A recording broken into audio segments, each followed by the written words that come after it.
Hello, it's Anthony here. Thank you for joining me for another one of my breakdown videos.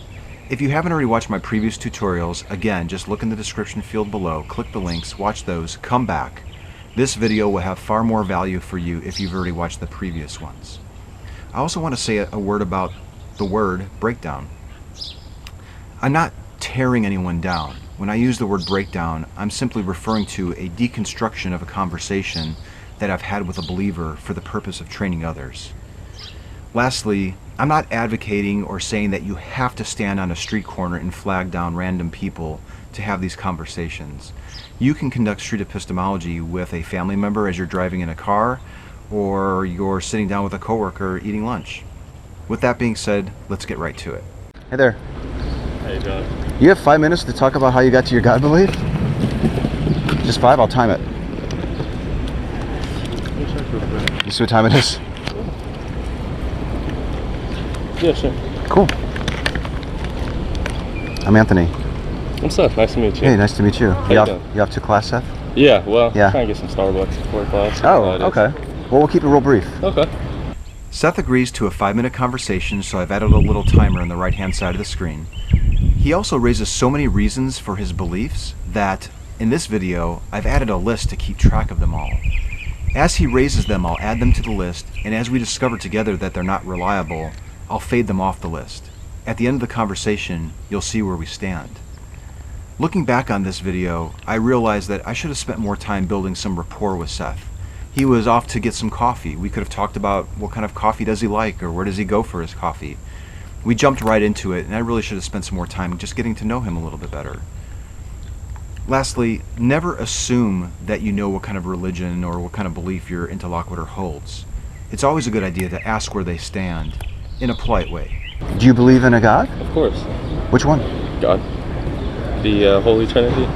A Christian the God. Father of Jesus. Okay, Yeah. okay. That's very specific. That was risky. It could have appeared as if I was making fun of Seth when I was laughing there, but I wasn't.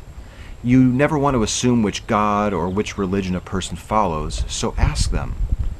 You don't want to appear as if you're being hasty or jumping to conclusions, so respect your interlocutor there. Next, we establish a belief scale. Strength-wise, would you say 0% is I don't believe, 100% is I absolutely 100. believe? Wow. For sure. You're right up there at the 100% mark. Saying the word wow or interesting or some other word to acknowledge their position is extremely helpful. I'll also use the word but not in a judgmental way. I'll try to use the word in a reflective way to model that behavior so that they'll hopefully do the same thing in return. I also think that body language helps in that regard. Try to avoid using the word yes or yeah unless you actually agree with them. Okay. Yeah, there's evidence. Maybe perhaps supporting that it doesn't. Seth mentions evidence, so we'll add that to the list, but notice that the very next thing that he discusses is anything but evidence. Also notice that when he misapplies this quote, I completely ignore it. Me embarrassing Seth at any point in this conversation is not going to help either one of us. But there was once a quote by Isaac Newton. Have you ever heard of this quote? It was, "If I was to believe and be wrong, then perhaps I'll rot in the dirt. But if I was to be right, then I'll see you with the holy gates." It goes to something like that. Are you saying that it's better to... If I'm wrong, I'm right. If I'm right, No. I'm still right. Okay. That's Blaise Pascal. 17th century, fool. Believers still use that argument? Avoid apologetic landmines like this. I slip in the word wager in my response to tip off any atheists that might be watching the video that I've noticed the fallacy, but turn it into a question instead. Street epistemologists don't tell a person what or how to think. They just help people examine why their beliefs make sense to them. Is it sort of like a wager, like, I might as well believe in the God because it's not going to hurt me if I don't believe in it? Then what? I guess you could say that, but then would it really be belief? Yeah. And look at that. Seth addressed the fallacy of his own claim, and I didn't even have to lift a finger. If you agree on something, go ahead and acknowledge that. It's also normal for people to give several reasons for their beliefs, particularly unexamined beliefs. Be patient and show compassion. Yeah, if you're only going through the motions, Then it's just not really belief. yeah. But you believe in it. It sounds like. Of course. Okay. And you mentioned evidence. Is evidence a big part of it for you? Now I'm just tying up loose ends. Seth had mentioned evidence very early on in the conversation, so I'm going back to that. I don't think belief can necessarily be backed up by complete evidence. But, I mean, it's good to see miracles. There are lots of twists and turns on this one, and that's completely normal. Now Seth is on to miracles, or what he defines as when you see something good happen for no reason. Is that what? Yeah, I was just going to ask you. What are you using to get up to that point if it's not evidence? Up to that point is a quick reference to the belief scale that we've already established. Now, discussing evidence is not generally recommended with pre-contemplatives, but Seth uses that word first, so I stick with it. Is it? Are you seeing miracles in your life, or how are you getting to that point if it's not demonstrable in some way?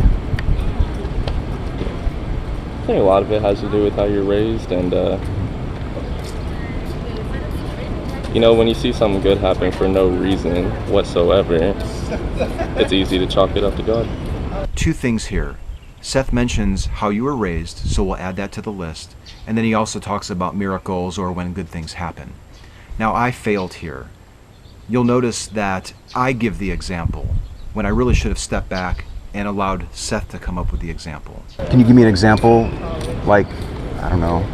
Let's say someone takes a tumble down the stairs and ends up like landing right on their feet. Would you? We got some stairs over there. Would that sort of fit the criteria that you were just telling me about? Would that be evidence of the God working in that person's life? Can you for sure say that it's God? No. You can't for sure say that. You can't definitively prove something you can't see. If you can't be for sure on it, if you can't definitively prove what you can't see, can you really be at 100%? It's belief, right? So why not? I probably should have said something like, "What do you mean by that?" when Seth dodged my question about the belief scale. Now, this next topic that comes up is a discussion about wanting to believe things that are true, which you may find reminiscent of my previous tutorial. Do you want to believe things that are true? I like to believe things that are true. Me too. I think it's, a good way to go through life. It is. Yet, how would you say that you know that you're believing in something that's actually true? You can't. You really can't. That was a good use of pause or silence there, and it could always be longer. This is probably the climax of the talk. Street epistemology isn't about telling somebody what to believe, so I keep asking questions. Is there no way that you can discover that you've been mistaken on the belief? It's hard to prove something that's been around for 2,000 something years? And they're trying to prove it every day. Just because something's old doesn't mean it's true. Mother Goose nursery rhymes are true too. There's an apologetic. It's a landmine. Those are easy to crush, but why? Turn it instead into a reflective question that moves the conversation forward. Also notice that, again, Seth catches the fallacy of his own argument. I also want you to listen to the first audible sigh that Seth makes. Is the longevity of the belief one of the reasons why you find yourself so high up on the scale? I still have my training wheels on, and then I roll down. It's been around for so long. There's a lot of different beliefs that have, a lot of longevity so far. I mean, we could look at Hinduism, even Buddhism's been around for over 1,000 years. So, Right. Now we're back to the how you were raised reason. Notice how I immediately stopped talking the moment that Seth says, "Then more than likely I'd be Hindu." Now I do pause, but I should have paused for way longer. In order to demonstrate this, I'm going to play the video as it actually occurred, and then I'm going to replay it where there's a much longer pause inserted to help demonstrate the power of the pause. Once again, I think it really depends on where you're raised, because who are you to say Hinduism's not true if you're raised in India? Right. That's what I was going to say. Like, let's say, I don't know, let's say hypothetically you were born in India. You were born in Bangalore, India. You were raised... Likely I'd be Hindu. What does that say to the truth of your belief? I don't know, let's say hypothetically you were born in India. You were born in Bangalore, India. You were raised... I'd be Hindu.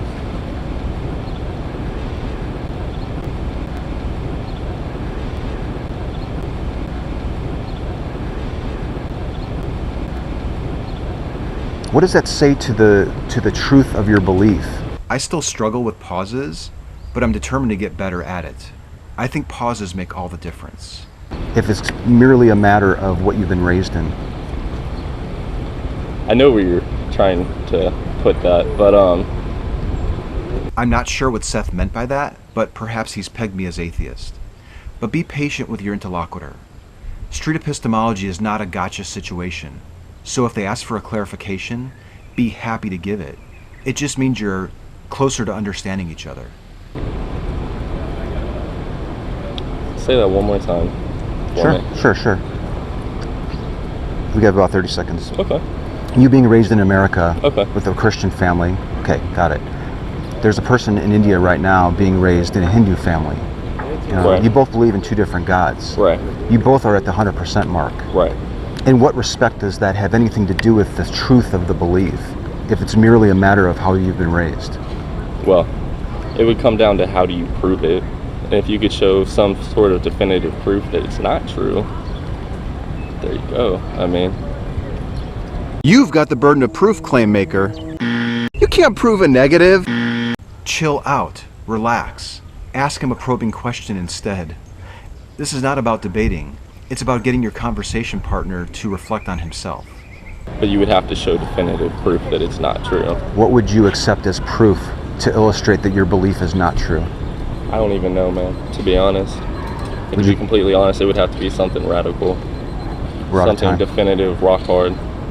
Would you kind of give it a little bit of thought as far as what you would accept, maybe for the rest of the today? Yeah, I think so. Beautiful. Appreciate it. All right, man. Have a great weekend. Take it easy. I All like right. the GoPro. Thanks. I should have commended Seth more for his honesty and his openness before he headed off for a cup of coffee. If you look at the list on the left, you can see that it was a fairly effective conversation. Thank you for joining me for another breakdown video. Any questions, comments, suggestions, please add them below.